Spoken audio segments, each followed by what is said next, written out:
Nicolas Santis is an expert on global branding and advisor to the EU and joins me now from London.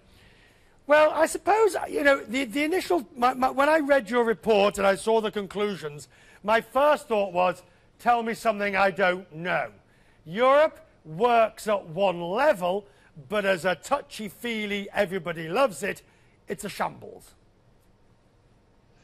That is correct. What's happened over the last 50-plus years is that Europe has been coming together, but most of the European project has been developed at the political level, and the citizens have been involved in a lesser way. So clearly today, with the potential Scottish referendum, the Catalonian referendum, and other regions of Europe perhaps trying to succeed, what we are proposing, obviously, is that the brand of Europe is not currently well understood.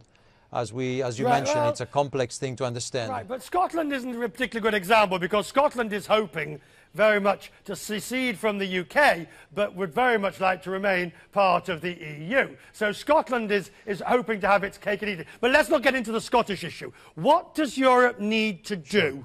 What does Europe or the EU need to do? Because the institutions are complicated, the management is Byzantine, and the myth and the people believe it's a total waste of money.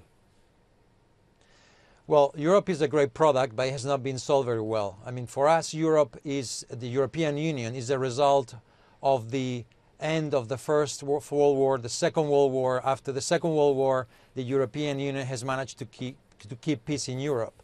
We've also managed to bring the Balkans that were at war in modern Europe into the European Union. We're bringing them in.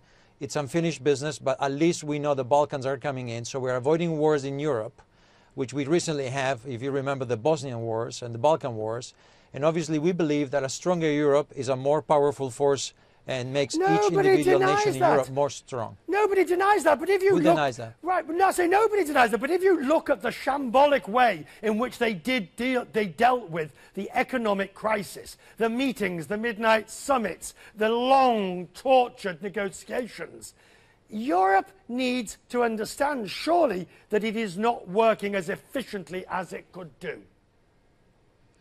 Well, let me put it this way. If you look at the crisis, and if we want to go and talk about the crisis and who created actually the crisis, do not blame the euro, do not blame the European Union, blame another stakeholder that is a critical stakeholder in world affairs, which is global banking.